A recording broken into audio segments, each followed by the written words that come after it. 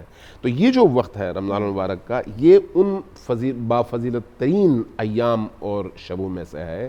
اس لیے کہا گیا ہے کہ آپ گھر بیٹھ کر پڑھیں, کسی بھی وقت پڑھیں, لیکن ان نمازوں کے لیے جس وقت کا زیادہ آپ کو فوکس کیا گیا وہ رات ہی ہے, وہ رات ہی ہے. چونکہ رات ایک ایسی کیفیت کا نام ہے جس میں انسان تمام دنیا سے کٹ کر اپنے معبود سے جڑنے کے حوالے سے بہترین اپنے اندر کیفیات محسوس کر سکتا ہے, جو دن کی روشنی میں مشکل ہے. کے خلاف جا کے بھی ایک اس کے اوپر نیند بھی طاری ہوتی ہے, اور وہ اس نہیں, خود رات کی اپنی خصوصیات ہیں نا, رات کی اپنی خصوصیات ہیں. اگر آپ قرآن کریم میں اور احادیث مبارکہ میں رات کی خصوصیات کو جمع کریں تو آپ محسوس کریں گے کہ عبادتوں کے لیے, سجدوں کے لیے, راز و نیاز کے لیے جس وقت کا انتخاب انبیاء نے کیا, اولیاء نے کیا, وہ سحر خیزی ہے, وہ نصف شب ہے, وہ رات کی تاریکی ہے. ہاں, یعنی رات کی تاریکی میں اصل میں انسان باقی تمام چیزوں سے کٹ جاتا ہے, چونکہ نظر نہیں آ رہا ہوتا. انسان وہ خوگر ہے پیکر محسوس کا, جو کچھ وہ دیکھتا ہے وہ فوراً اس کے ذہنوں میں آتا ہے. رات کی تاریکی میں باقی دنیا سے کٹ کر انسان آسانی کے ساتھ اللہ سے جڑ سکتا ہے. یہ ایک وجہ ہو سکتی ہے, تمام وجہ نہیں. لہٰذا رات کی جو عبادت ہے اس کی بہت زیادہ فضیلت بیان کی گئی ہے. تو یہ جو نمازیں ہیں ان کا تعلق بھی رات سے زیادہ ہے. دن کی بھی نمازیں ہیں, دن کی نمازوں سے منع نہیں کیا گیا, کہا گیا پڑھو, لیکن وہ جو 1000 رکعت کی بات کی گئی ہے وہ رات میں پڑھنے کے لیے ہے اور پورے مہینے میں پڑھنے کے لیے ہے. اور اس کے ساتھ جب آپ تھک جائیں تو اٹھ کے قرآن پڑھیں, جب آپ تھک جائیں تو اٹھ کر. کو سمجھنے کے لیے بڑی آسان سی علامہ صاحب یہ بھی بات ہے کہ جب آپ دن کے علاوہ آپ دن کے بجائے رات کا سفر کر رہے ہوتے ہیں تو کہتے ہیں لوگ کہ رات کو خود بخود فاصلے سمٹ جاتے ہیں, سڑکیں سمٹ جاتی ہیں. جو راستہ آپ دن میں 2 گھنٹے میں 2.5 گھنٹے میں طے کر رہے ہوتے ہیں, وہ راستہ اگر آپ رات کے وقت سفر کریں تو وہ آپ 1.5 سے 2 گھنٹے میں طے کر لیتے ہیں. تو اللہ اور انسان کے درمیان بھی کہا سبحان الذی اسری بعبدہ لیلا من المسجد الحرام الى المسجد الاقصی. اللہ تبارک و تعالیٰ نے اپنے محبوب بندے کو نبی کریم صلی اللہ علیہ وآلہ وسلم کو معراج اگر عطا کی تو اس معراج کی شب جو سیر کروائی وہ شب میں ہے, دن میں نہیں ہے. اس لیے شب کی اپنی خصوصیات ہیں. بالکل, اور وہ لمحہ تھا کہ 18,000 عالم سے زیادہ آقا علیہ الصلوۃ والسلام کو اللہ رب العزت نے دکھایا. سر میں سوال بھی آپ کو دے رہی ہوں, آپ سوال بھی ساتھ ساتھ لے لیجیے اور آپ کی اجازت سے, کیونکہ آپ تک ہم ابھی تک آئے نہیں ہیں. ایک اور چیز بھی, کیونکہ علامہ صاحب نے تذکرہ چھیڑا کہ دن سے زیادہ رات کی عبادات اور اللہ رب العزت کے بندہ قریب ہوتا ہے, وہ کیفیات آ رہی ہوتی ہیں اس کے اوپر. تو یہ بھی کہیے گا کہ کچھ خواتین کی جانب سے پھر ہمیں وہ سوالات ملتے ہیں کہ رات کے وقت اگر کلام الہی تلاوت کلام پاک کر رہی ہوتی ہیں تو بہت ساری خواتین یہ کہتی ہیں یا ان کو کہا جاتا ہے کہ آپ کا خون بہت ہلکا ہے, آپ نہ پڑھیں نہ عبادت کریں, زمینیں ان کو ہلتی ہوئی محسوس ہوتی ہیں, اور اس طرح کے معاملات ہوتے ہیں, مسائل ہوتے ہیں. واقعتاً اس کی کوئی حقیقت ہے یا پھر یہ دماغی خلفشار ہے, کیا ہے یہ آپ نے خود ہی جواب دے دیا, دماغی خلفشار ہے. قرآن پاک میں تو اللہ تعالیٰ نے شفا رکھی ہے, وَنُنَزِّلُ مِنَ الْقُرْآنِ مَا هُوَ شِفَاءٌ وَرَحْمَةٌ لِّلْمُؤْمِنِينَ, کہ دنیا جہان کی رحمتیں سمیٹنی ہیں تو قرآن سے, دنیا جہان کی شفا لینی ہے تو قرآن سے. قرآن کے اندر وہ کہتے ہیں شاعر, وہ معزز سے زمانے میں مسلمان ہو کر ہم خوار ہوئے تاریخ قرآن ہو کر. تو قرآن پاک تو جتنا پڑھا جائے اتنا ہی کام ہے. چنانچہ امام ابو حنیفہ رحمۃ اللہ علیہ اور امام شافعی رحمۃ اللہ علیہ کے متعلق آتا ہے کہ ماہ مبارک میں 60 قرآن تو دن رات میں پڑھا کرتے تھے اور 1 قرآن تراویح کے اندر بھی پڑھا کرتے تھے. اور ایک بات کی میں وضاحت کرنا چاہوں گا، جیسے علامہ صاحب نے فرمایا کہ ہمارے لیے یہ حجت یا دلیل وہ حضور صلی اللہ علیہ وسلم اور ان کے گھرانے سے جو چیز ملی، اس میں کوئی شک نہیں کہ اللہ کے محبوب علیہ الصلاۃ والسلام ہی پوری کائنات کے لیے حجت اور دلیل ہے۔ وہی اللہ کے محبوب صلی اللہ علیہ وسلم فرما رہے ہیں علیکم بسنتی وسنت الخلفاء الراشدین المہدیین، کہ جیسے میری سنتوں کو تم نے لازم پکڑنا ہے، میرے جو خلفاء راشدین ہیں ان کی سنتوں کو بھی لازم پکڑنا ہے۔ اور سیدنا عمر فاروق رضی اللہ عنہ، جن پہ میرے ماں باپ، آپ سب کے ماں باپ قربان، بے شک جن کے بارے میں اللہ کے محبوب نے فرمایا لو کان بعدی نبیا لکان عمر، کہ اگر میرے بعد نبوت باقی ہوتی تو وہ عمر فاروق کے پاس ہے۔ اتنی بڑی شان والی ہستی ایک چیز کو وہ لے کے آ رہے ہیں، تو وہ ہمارے لیے بہت بڑی دلیل اور حجت ہے۔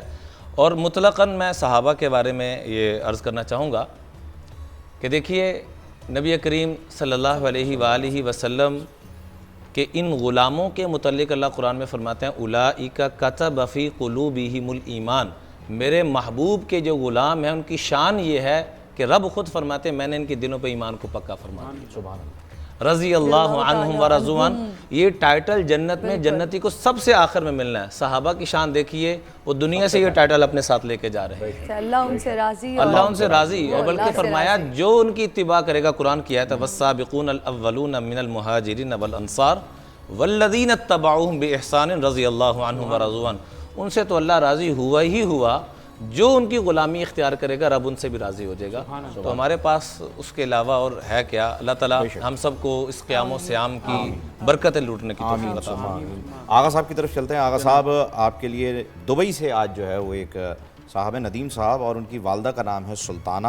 انہوں نے پوچھا ہے کہ چیزیں رکھ کر جو ہے وہ بھول جاتی ہیں اور بڑے نقصانات بھی ہو چکے ہیں اس وجہ سے۔ اچھا، یہ بڑا ایک عام سا معاملہ ہے کہ آپ رکھ کے بھول جاتے ہیں اور بڑی کوئی ایسی محفوظ جگہ پہ آپ رکھتے ہیں جہاں پر آپ سوچتے ہیں، میرے ساتھ بھی اکثر ہوتا ہے کہ یہ سب سے سیف جگہ ہے، اور پھر اس کے بعد وہ جگہ ہی بھول جاتی ہے۔ یہ کیا وجہ ہے؟ دیکھیں جی، چیزیں رکھ کے جو بھول جاتے ہیں نا لوگ، اس میں صرف اس کو نظر بد یا اس طرف کاؤنٹ نہیں کرنا چاہیے۔ بہت سارے لوگ عموماً راتوں کو نہیں سوتے، یادداشت ویک ہو جاتی ہے۔ بہت سارے لوگ عموماً جو ہے وہ زیادہ تر وقت جو ہے وہ ٹیلی ویژن دیکھ کے، فلمیں دیکھ کے اور اس طرح کی چیزوں میں گزارتے ہیں، تو ان کے پاس اس طرح کے معاملات ہو جاتے ہیں کہ ان کی یادداشت کمزور ہو جاتی ہے۔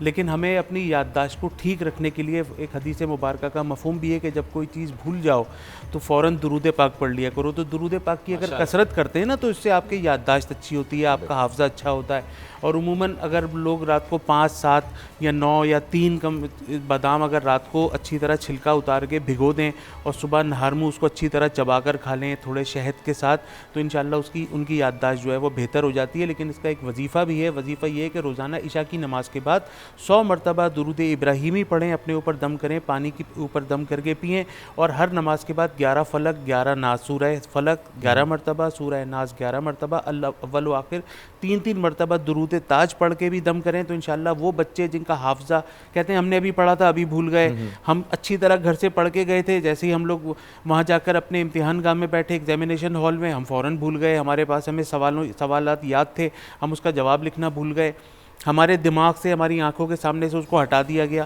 یہ خاص طور پر ان بچوں کے لیے، ان طالب علموں کے لیے یہ وظیفہ بڑا ہی مجرب اور آزمودہ ہے کہ آپ جب بھی پڑھنے کے لیے بیٹھیں فوراً 11 مرتبہ سورہ فلق پڑھیں، 11 مرتبہ سورہ ناز پڑھیں، اول و آخر 3 دفعہ درود تاج پڑھیں، اپنے اوپر دم کریں، پانی پہ دم کریں، اور انشاءاللہ اس کے کمالات اور اس کے برکات دیکھیں۔ آغا صاحب، میرا اپنا ذاتی تجربہ بھی ہے، وہ بھی میں ناظرین کے ساتھ شیئر کر لیتی ہوں کہ میری بھی عادت ہے کہ میں کوئی نہ کوئی چیز کہیں نہ کہیں رکھ کر بھول جاتی ہوں۔ تو الحمدللہ میرے پاس ایک اتنا خوبصورت اور کلام الہی سے ہی اس کو وظیفہ ہی کہہ لیجئے، صاحب آپ کو بھی بتا رہی ہوں کہ سورہ طارق کا ورد ایک دفعہ میری انگوٹھی گم گئی اور میں بہت زیادہ پریشان، ملی نہیں، پتہ ہی نہیں چل رہا کہاں ہے۔ سورہ طارق 7 بار پڑھی، اس کے بعد سوئیں گے، اور I'm telling you truth کہ میں نے اس کو خواب میں دیکھا ہے اور پھر وہ مجھے مل گئی۔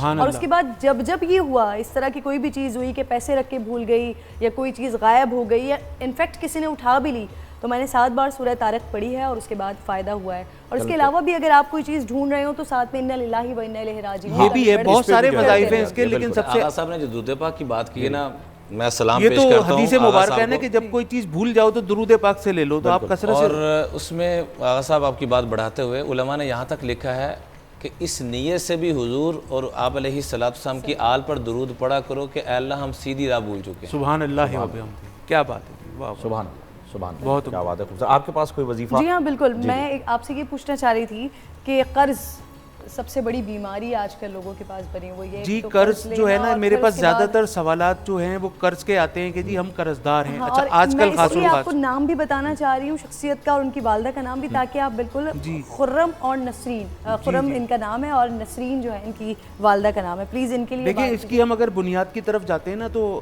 عموماً جب ہمارے باکسز خالی ہو جاتے ہیں نا تو ہمیں کسی سے قرض لینا پڑتا ہے. جب ہماری جیب میں پیسے نہیں ہوں گے, پاکٹ خالی ہو جائے گی, پاکٹ ایمٹی ہو جائے گی, ہمارے بینک کے اکاؤنٹ خالی ہو جائیں گے تو ہم قرض کی طرف جائیں گے. تو کیوں نہ ہم وہ عمل اپنی زندگی میں شامل کریں کہ ہماری جیب خالی نہ ہو. تو سب سے پہلے تو آپ اپنے حسب استطاعت, حسب توفیق صدقہ دینا شروع کر دیجئے. آپ کی صدقے کی کوئی لمٹ نہیں ہوتی. ضروری نہیں ہے کہ اس کے لیے آپ امیر ہوں گے تو ہی صدقہ دیا جائے گا. آپ اگر روزانہ ایک مٹھی چینی کسی درخت کے نیچے ڈال دیتے ہیں نا تو وہ چوٹیاں کھا لیتی ہیں. آپ ایک مٹھی باجرہ چڑیاؤں کو کھلا دیتے ہیں اور وہ چڑیائیں اور وہ پرندے کھا لیتے ہیں. آپ ہفتے میں ایک مرتبہ تھوڑا سا گائے کا پھیپڑا خرید کے چیل کووں کو کھلا دیتے ہیں. آپ رات کے بھوسی ٹکڑے اور جو گھر کی باسی روٹی ہوتی ہے یہ کسی کتے اور بلی کو کھلا دیتے ہیں. یہ تو ہر کوئی کر سکتا ہے. ضروری نہیں ہے کہ آپ روزانہ 11 مسکینوں کو, 11 فقیروں کو کھانا کھلائیں. یہ آپ کے اپنی جیب کے اوپر ہے, آپ کی اپنی استطاعت کے اوپر ہے. ایک تو صدقے کی عادت ڈالیں. دیکھیں کوئی بھی وظیفے کا جو وظیفہ اعظم میں کہتا ہوں کہ وہ صدقہ ہوتا ہے, صدقہ رد البلا. آپ نے صدقہ دے دیا, آپ کی زندگی میں بلائیات نہیں آئے. جب زندگی میں بلائیں اور مصیبتیں پریشانی نہیں آئی تو آپ کو وظیفے کی طرف جانے کے لیے ہمارے پاس آنے کی بھی ضرورت نہیں پڑی. اس سے بہترین ٹریڈ, اس سے بہترین بزنس کوئی اللہ تبارک و تعالیٰ سے ٹریڈ کریں. آپ ایک دیں گے تو وہ 70 آپ کو لوٹائے, اور ایک آپ نے اپنے ایک ہاتھ سے دیا, 70 تو پروردگار کے ہاتھ کتنے بڑے, کتنے, اس کی تو کوئی لمٹ ہی نہیں ہے نا. تو سب سے پہلے تو آپ صدقے کو اپنی زندگی میں شامل کریں, نمازوں کو اپنی زندگی میں شامل کریں, اور آپ عشاء کی نماز کے بعد سورہ واقعہ پڑھیں. یہ سورہ واقعہ وہ اللہ تبارک و تعالیٰ کی قرآن پاک کی وہ سورہ ہے کہ جس سے آپ کے گھر میں سے فکر و فاقہ چلا جائے گا. یہ فرمانے رسول اللہ صلی اللہ علیہ وسلم حدیث مبارکہ کے مفاہیم میں سے سورہ واقعہ کی فضیلت ہے. اس کو پڑھنا ہے اس نیت سے, اس یقین سے کہ ہم اس کو انشاءاللہ پڑھ کے اللہ تعالیٰ سے دعا کریں گے. اچھا ہمارے یہاں عموماً یہ ہوتا ہے وظائف پڑھ لیے, اللہ سے دعا نہیں کی. ارے دعا تو تمام وظائف کا کہتے ہیں مغز ہے, مغز. دعا جو ہے اگر آپ نے عبادتوں کا مغز ہے. اگر آپ نے 1 گھنٹہ 2 گھنٹے بیٹھ کے وظیفہ کر بھی لیا اور دعا اگر آپ نے نہیں مانگی نا تو وہ اس کی کوئی فضیلت نہیں ہے. اور آپ نے اگر وظائف کی اور نماز نہیں پڑھی تو بھی کوئی فضیلت نہیں ہے. تو سب سے ہمارے بزرگ تو ہمیں سکھاتے ہیں کہ آپ کو چلتے پھرتے بھی دعا کرتی رہنا چاہیے, کیونکہ پتہ نہیں کون سا وقت قبولیت کا وقت ہو سکتا ہے. اچھا اور نماز اگر آپ پڑھ رہے ہیں اور آپ کا وضو ٹھیک نہیں ہے, آپ کا غسل ٹھیک نہیں ہے, دیکھیں یہ بنیادی انسان کو جیسے پرائمری سے لے کے سیکنڈری تک جاتا ہے نا بچہ, مونٹیسری سے لے کے میٹرک تک جاتا ہے, تو سب سے پہلے اپنے غسل کو ٹھیک کریں, اپنی طہارت کو ٹھیک کریں, اپنے وضو کو ٹھیک کریں, اپنی نمازوں کو ٹھیک کریں, پاک و صاف رہیں, پاکیزہ رہیں, اور اس کے بعد وظائف کی طرف اس کے بعد اوراد و وظائف کی طرف جائیں, صدقوں کی طرف جائیں. میں ان لوگوں کی طرح نہیں ہوں, بہت معذرت کے ساتھ, کہ میں فوراً آپ کو کہہ دوں کہ جی اس کو اس طرح سے پڑھ لیجئے. ہم بنیاد سے ہمیں چلنا چاہیے کہ ہمیں بنیاد سے چلنا چاہیے. اور ہماری بنیاد کیا ہے؟ نماز. ہماری بنیاد ہے طہارت, ہماری بنیاد ہے صدقہ, اور آخر میں جو سب سے اہم چیز ہے وہ ہے دعا. کہ جب دعا آپ اللہ تبارک و تعالیٰ سے مانگے تو اس یقین کے ساتھ مانگے کہ یہ جو میں مانگ رہا ہوں نا, آمین کہنے سے پہلے, منہ پر دونوں ہاتھ پھیرنے سے پہلے, یہ مجھے مل جائے گا. کیونکہ کسی انسان سے نہیں مانگ رہا میں. اگر میں فہیم بھائی آپ سے کوئی بات اس وقت کہہ دوں نا کہ یہ کام میرا کر دیجیے گا, میں گھر میں بڑا سکون سے جاؤں گا کہ فہیم بھائی کو کہا ہے نا کل تک انشاءاللہ میرا کام ہو جائے گا. نہیں ہوگا تو ان کی طرف سے کوشش میں کمی نہیں آ جائے گی. تو کہاں میرا پروردگار عالم ہے, جب میں اس سے دعا مانگ رہا ہوں تو کیا وہ مجھے نہیں دے گا؟ تو یقیناً وہ میرے تمام قرضے اتارے گا. سبحان اللہ و بحمدہ سبحان اللہ العظیم فجر کے بعد 100 مرتبہ لازمی پڑھیں, انشاءاللہ اس سے بھی قرض اتر جائے گا. بے شک ماشاءاللہ. کیا جو بات کی نا سورہ واقعہ کی بات کی, اور جو ہم لوگوں کو معلوم ہے, میں آپ دونوں کی اس پہ چاہوں گی کہ پلیز رہنمائی فرمائیے گا. غالباً فجر کی نماز کے بعد سورہ یاسین, ظہر کی نماز کے بعد سورہ کہف, عصر کی نماز کے بعد سورہ نبا, مغرب کی نماز کے بعد سورہ واقعہ, اور عشاء کی نماز کے بعد سورہ ملک پڑھی جاتی ہے. اور سورہ ملک کے بارے میں تو کہا جاتا ہے کہ یہ آخرت میں اللہ رب العزت سے یہ وہ ایک صورت ہے جو جھگڑا کرے گی اپنے پڑھنے والے کو, اپنی تلاوت کرنے والے کو لے کر جانے. اگر عشاء کے بعد آپ پڑھتے ہیں نا تو وہ آپ کے جو قبر میں جب آپ کو اتارا جاتا ہے اور عذاب جب آپ کی طرف سے آتا ہے, اللہ کی طرف سے جب عذاب آتا ہے تو یہ آ کے کھڑی ہو جاتی ہے کہ اس شخص نے مجھے عشاء کے بعد پڑھا ہے. باقی تو علماء تشریف فرمائے, یہ زیادہ بہتر روشنی ڈال سکتے ہیں. علامہ صاحب چند باتیں عرض کروں گا. عام طور پر روٹین میں ہم لوگوں سے, جیسے ہمارے منہاج بھائی ہیں, بڑے خوبصورت طور و طریقے بتاتے ہیں آیات کے حوالے سے اور اورات کے حوالے سے. ایک مرحلہ اس سے اوپر کا ہے، یہ ہے ابتدائی مرحلہ. ایک مرحلہ اس سے اوپر کا ہے کہ انسان خود چلتا پھرتا ورد بن جائے. سبحان اللہ. یہ کب ہوتا ہے؟ جب انسان کا عمل آیات الہی کی مصداق بن جائے. اب جب آپ کا سارا عمل، آپ کا سارا سراپا قرآنی آیات کی چلتی پھرتی تصویر بن جائے نا، تو پھر آپ کا ہر عمل جیسے جیسے سرزد ہوتا چلا جاتا ہے، فعل انجام پاتا چلا جاتا ہے، ویسے ویسے اس کی بارگاہ میں قبولیت کے مراحل بھی طے کرتا چلا جاتا ہے. ٹھیک ہے؟ یہ اگلا مرحلہ ہے ورد سے پہلے کا. اوراد انسان کو اس طرف لے کر جاتے ہیں، لیکن عمل اس کے لیے انتہائی ضروری ہے. اب میں آپ کو قرآن کریم سورہ طلاق، ابھی میں دیکھ رہا تھا، میں آیت ہی پڑھ کے سنا دیتا ہوں، سب دیکھ لیں. سورہ طلاق کی 7ویں آیت ہے. 7ویں آیت میں ارشاد ہوتا ہے لِيُنْفِقْ ذُو سَعَةٍ مِّن سَعَتِهِ، جس کے ہاں وسعت ہے وہ انفاق کرے اپنی اس وسعت میں سے. یعنی جس کے پاس کچھ ہے وہ اللہ کی راہ میں دے. ذکر نہیں، عمل.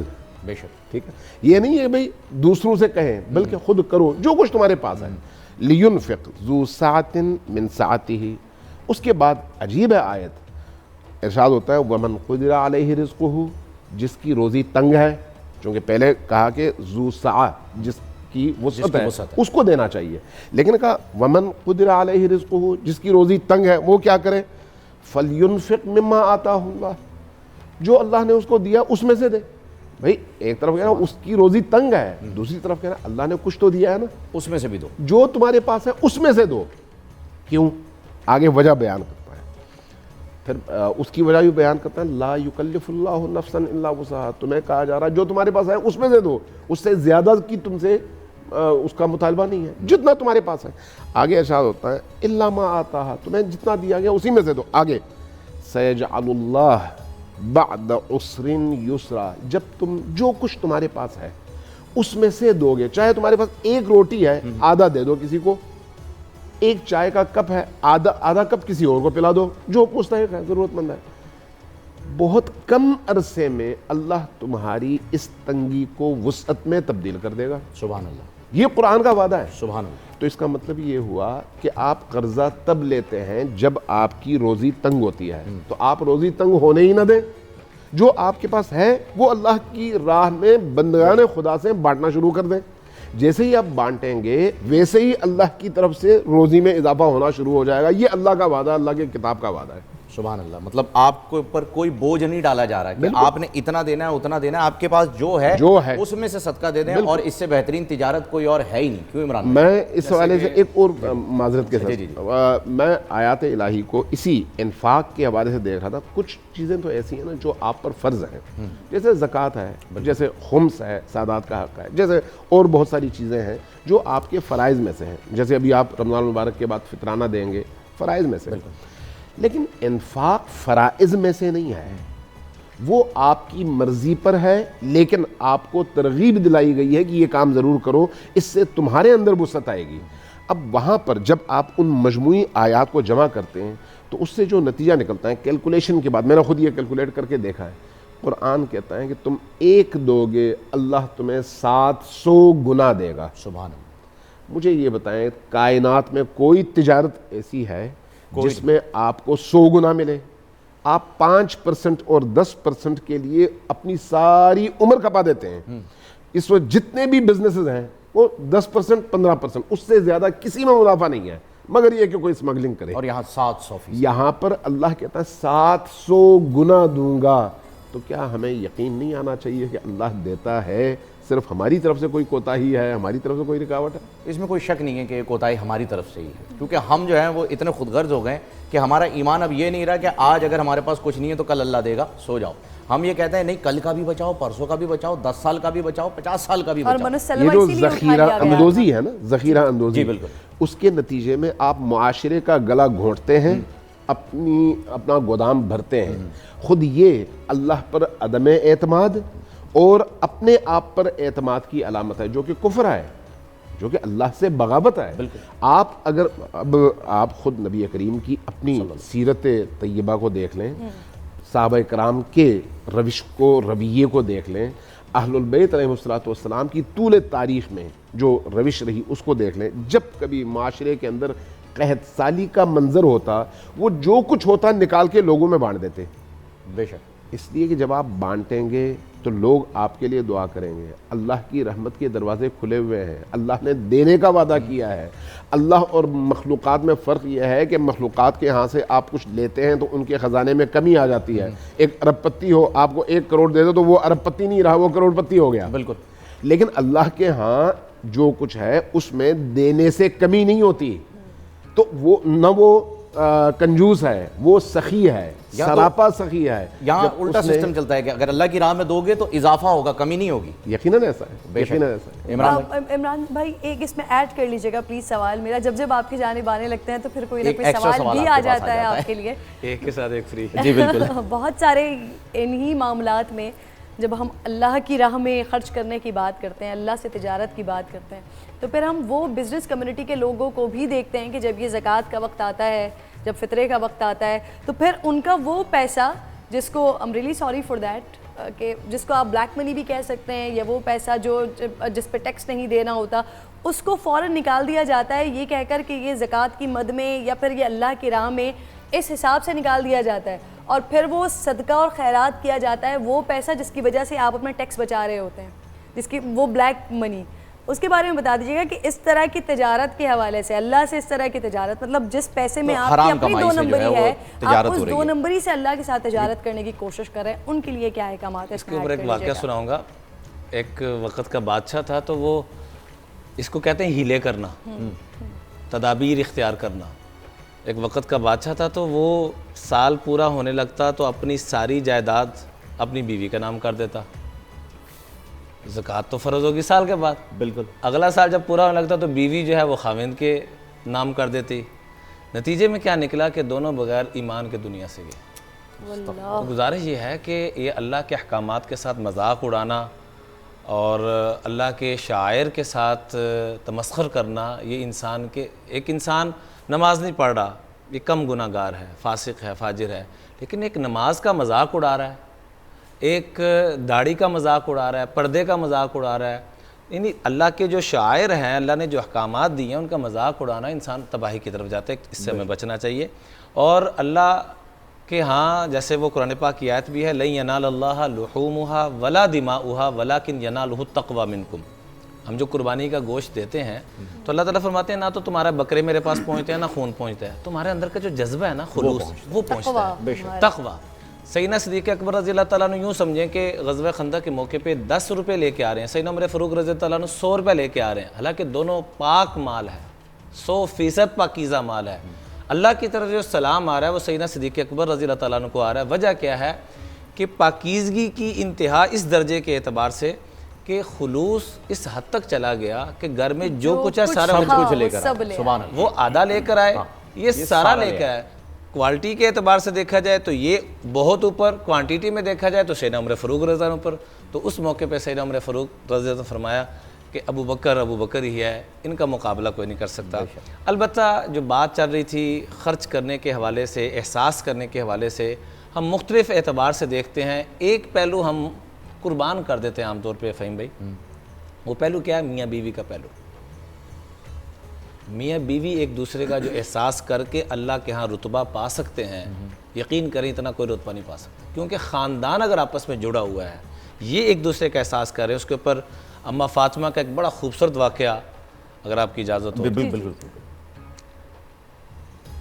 سیدہ کائنات اللہ کروڑوں سلامتی رحمت برکت نازل فرمائے اور ان کے صدقے سے ہماری اور پوری امت کی ماں بہن بیٹیوں کو اس کا کوئی ذرہ نصیب فرمائے. حسلی سے کیا فرماتی ہیں کہ آپ کے اوپر چونکہ باہر کے دین کے معاملات بھی اور مصروفیات بھی، دینی خدمات بھی، تو آپ ایسے کریں میں چکی وغیرہ پیستی ہوں، آپ اندازہ کریں کہ آپ مزدور دنیا کا، کائنات کا بڑے سے بڑا فاقے والا مزدور اٹھا کے دیکھ لیں، اس کی مسز کے ہاتھوں میں بھی چھالے نہیں پڑے ہوں گے. اور یہاں کائنات کی شہزادی، پوری کائنات کی سردار جن کو رب نے بنایا، وہ گھر میں اتنے کام ہیں کہ ہاتھوں میں چھالے پڑ رہے ہیں. اس کے باوجود کیا فرما رہی ہیں کہ آپ مجھے چرخہ لا کے دیں، میں سود کاٹوں گی تاکہ آپ کی معاونہ بن سکوں. ایک تو یہ ہے کہ ساری زندگی کبھی مطالبہ نہیں کیا. یہ اس سے بھی بڑھ کے بات کل جیسے بات مطالبہ ہوئی تھی کیا بھی تو معاونہ بننے کی، مطالبہ کیا بھی تو معاونت کرنے والا، پھر اوپر سے بدلہ کیا ملا، وہ بڑا خوبصورت واقعہ ہے۔ حضرت علی رضی اللہ تعالیٰ عنہ چرخے کا بندوبست فرماتے ہیں، گھر میں کام شروع ہوا، محنت مشقت کرتے کرتے ایک طرف بچوں کو سنبھالنا، ایک طرف گھر کے کام سنبھالنا، ایک طرف اپنی ساس کی خدمت کرنا۔ فاطمہ بنت اسد فرماتی ہیں کہ بیٹا تو اتنے کام کرتی ہے، میری خدمت کو چھوڑ دے۔ میں آج کی ماؤں بہن بیٹیوں کو ہاتھ جوڑ کے یہ درخواست کروں گا کہ ذرا خاتون جنت کا جواب سنیے، کہا آپ خالی علی کی ماں نہیں ہیں، میری بھی ماں ہے۔ واہ واہ واہ، ان کی خدمت بھی کر رہی ہیں، بے شک گھر کے کام بھی کر رہی ہیں، سارے معاملات لے کے چل رہی ہیں۔ اور 6 دینار کا سوت کاتا، حضرت علی اس کو بیچنے کے لیے گئے تو راستے میں ایک آدمی آ کے کہتا ہے کہ حضرت میں سفید پوش آدمی ہوں، ضرورت مند ہوں، شفقت فرما دیں، میرے اوپر قرضہ ہے، لوگ بڑے تنگ کر رہے ہیں، میں کتنے پیسوں کی ضرورت ہے؟ کہا جی 6 دینار۔ گھر سے 6 دینار لے کر آئے اور ادھر سے مانگنے والا بھی 6 دینار۔ تو ذہن میں ایک دفعہ آیا گھر سے تو میں سامان لینے کے لیے آیا ہوں، اللہ پہ ایسا اعتماد تھا کہ رب 10 گنا تو کم از کم دے گا، اس کو پکڑائے۔ ساتھ ہی ایک آدمی آتا ہے، آ کے کہتا ہے حضرت میں سفر پہ جا رہا ہوں، یہ میرا اونٹ ہے، میں آپ کو یہ سیل کرتا ہوں۔ کہ میں تو آپ کو جانتا نہیں۔ وہ کہنے لگا میں تو آپ کو جانتا ہوں، آپ علی المرتضیٰ ہیں، شیر خدا ہیں، آپ یہ لے لیجئے اور 100 درہم جب میں یا 100 دینار جب واپس آؤں گا آپ مجھے واپس کر دیجئے گا۔ یہ وہ دے کے جاتا ہے، ابھی کھڑے ہیں سوچ رہے ہیں، اتنی دیر میں دوسرا ایک آدمی آ کے کہتا ہے بڑا خوبصورت اونٹ ہے، اے علی سیل کریں گے؟ کہاں سیل کرنے کے لیے کھڑا ہوں۔ کہا کتنے کا؟ کہ 160 دینار کا۔ 100 ادھر چلا، ادھر چلے گئے، 6 کا 10 گنا جو اللہ نے دینا تھا وہ 60 ہو گیا۔ 60 ہو گیا۔ اچھا یہ دے کے جب گھر 6 دینار کا سامان لے کے باقی 54 دینار لے کے پہنچے، حضرت فاطمہ کو ساری صورتحال بتائی تو فرمانے لگے اللہ کے محبوب کے پاس چلتے ہیں، صورتحال بتاتے ہیں۔ تو جب پہنچے تو آپ صلی اللہ علیہ وسلم مسکراتے فرمایا کہ اے علی 6 دینار والی بات میں بتاؤں کہ تو بتائے گا؟ سبحان اللہ، کیا بات، میری بیٹی کا جو واقعہ ہے 6 دینار والی محنت والا تو بتائے گا کہ میں بتاؤں؟ تو حضرت علی رضی اللہ عنہ کے چہرے پہ عجیب مسکراہٹ اور مزاج شناس ان سے بڑھ کر کون ہو سکتا ہے کہ جن کے بارے میں فرمایا علی بابوہا کہ علم کے یہ دروازے ہیں۔ تو کہا یا رسول اللہ آپ ہی فرما دیجئے۔ تو فرمایا کہ یہ 6 دینار جو بیٹی میری نے تیری معاونت کی، تیری بازو بنی، سہارا بنی، رب کو یہ اتنا پسند آیا کہ جو تجھے اونٹ دینے آیا تھا وہ جبریل تھا، جو تجھ سے لینے آیا وہ میکائیل تھا، اور بیچنے والا رب جلیل تھا۔ سبحان اللہ۔ یہ برکتیں ملتی ہیں جب بیوی گھر کی معاونت، ہم اثار، قربانی، ہمدردی وہ آ کے صرف خرچ کر رہے ہیں صرف ان چیزوں پر کہ ہم غریبوں میں غربا۔ سب سے پہلے اپنے گھر سے تو شروع کریں۔ ارے سارے جو عمل کیے جا رہے ہیں یہ سارے امت کے لیے کیے جا رہے ہیں، سکھائے جا رہے ہیں، انہیں سکھائے جا رہے ہیں، انہی کی تو تربیت ہو رہی ہے۔ اسی لیے تو اللہ کے محبوب فہیم بھائی فرمایا، اللہ کے محبوب علیہ الصلوۃ والسلام نے اپنی اولادوں کو صرف کرن بہن 3 چیزیں دے دو، تمہاری اولادیں دنیا آخرت میں تمہاری آنکھوں کی ٹھنڈک کا سامان بن جائیں گی۔ پوچھا گیا وہ 3 چیزیں کیا؟ فرمایا ادبوا اولادکم 3 خصال، حب نبیکم وحب اہل بیتہ وتلاوت القرآن۔ سبحان اللہ۔ ان کو حضور کا عاشق ایسا بنا دو کہ ان کے لیے آئیڈیل شخصیت ہوں تو وہ امام الانبیاء ہو، سبحان اللہ۔ آئیڈیل گھرانہ ہو تو حضور کا گھرانہ ہو، اہل بیت، اہل بیت کا گھرانہ ہو، اور عشق ہو، پیار ہو پڑھائی سے تو سب سے پہلے قرآن سے پیار ہو۔ سبحان اللہ۔ آج ہم نے سب کچھ پڑھ لیا فہیم بھائی، نہیں پڑھا تو قرآن نہیں پڑھا۔ سورہ الرحمن کی اس آیت کو ضرور غور کیجئے گا، بچپن سے ہم سنتے آ رہے ہیں، الرحمن علم القرآن خلق الانسان، الرحمن علم القرآن خلق الانسان۔ کیا ترجمہ؟ کہ رحمان کی ذات وہ ہے جس نے قرآن کی تعلیم دی، انسان کی تخلیق کی۔ اب ذرا نقطے پہ غور فرمائیں، تعلیم قرآن کا ذکر پہلے ہے، تخلیق انسان کا ذکر بعد میں ہے۔ مفسرین لکھتے ہیں کہ انسان پہلے پیدا ہوگا تو قرآن سیکھے گا۔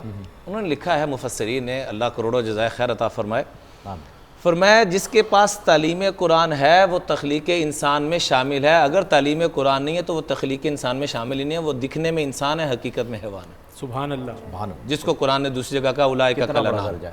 تو اس لیے یہ 3 چیزیں، حضور صلی اللہ علیہ وسلم کی محبت، اہل بیت کی محبت، ان کی پوری زندگی کو ہم حسنین کریمین کو اٹھاتے ہیں، حضرت امام حسین کو تو یا حضور کے کندھوں پہ رکھتے ہیں یا کربلا کے کندھوں پہ رکھتے ہیں، نیزوں کے اوپر رکھتے ہیں۔ بیچ میں انہوں نے اتنے سال جو گزارے وہ کیا کیا؟ واہ، زبردست۔ یہاں کربلا میں ہم یہاں جاتے ہیں حضور صلی اللہ علیہ وسلم کے کندھوں پر، وہاں حضور بٹھایا کرتے تھے، وہ فضائل بیان کر دیے، یا اٹھا کے کربلا میں لے جاتے ہیں کہ شہید۔ بیچ میں ساری زندگی جو گزاری صحابہ کی کیسے خدمت کی، فقراء کی کیسے خدمت کی، غرباء کی کیسے خدمت کی، گھر والوں کی کیسے خدمت کی۔ خدا را میں درخواست کروں گا کہ آج کل ویسے بھی فارغ ہیں، ضرور حضور صلی اللہ علیہ وسلم کی سیرت مبارکہ، ان کے گھرانے کی سیرت مبارکہ اور صحابہ کی زندگی کو ضرور پڑھیے۔ یہ زندگی کے ہمارے اسلامی شاعر کے یہ ہیرو ہیں جو اپنے بچوں کو بتانے کی ضرورت ہے، سکھانے کی ضرورت ہے۔ اللہ رب العزت ہمیں صحابہ کرام و اہل بیت و اطہار کے نقش قدم پر ہماری اولادوں کو چلانے کی توفیق عطا فرمائے، انہیں سکھانے کی توفیق عطا فرمائے۔ آپ نے خواتین کے حوالے سے بات کی تھی تو میں چاہ رہی تھی کہ اس پہ یہ سوال بھی ایڈ کر دوں۔ معاونہ کا کردار ادا کیا بی بی فاطمہ الزہرا رضی اللہ تعالیٰ عنہا نے، اور اللہ رب العزت نے ان کو اس کا کس طرح سے زبردست ریوارڈ دیا۔ اب میں وہ خواتین بھی دیکھتی ہوں جو گھروں سے نکلتی ہیں، کیونکہ اس وقت معاشرہ حالات ایسے ہیں کہ اب ضروری ہو گیا ہے کہ شوہر اور بیوی دونوں ہی گھر چلائیں گے تبھی معاملات آگے بڑھیں گے۔ اب وہ خواتین بھی میں دیکھتی ہوں جو اپنے گھروں سے نکلتی ہیں، کمانے کے لیے جاتی تو ہیں، لیکن جب وہ گھر آتی ہیں تو وہ اپنے پیسے پر صرف اور صرف اپنا حق سمجھتی ہیں۔ وہ باقاعدہ اپنے شوہر کے ساتھ اس بات پر زبان درازی بھی کر رہی ہوتی ہیں کہ نہ میرا کام ہے یہ کہ میں بچوں کی کفالت کروں، نہ گھر کو چلانا میرا کام ہے۔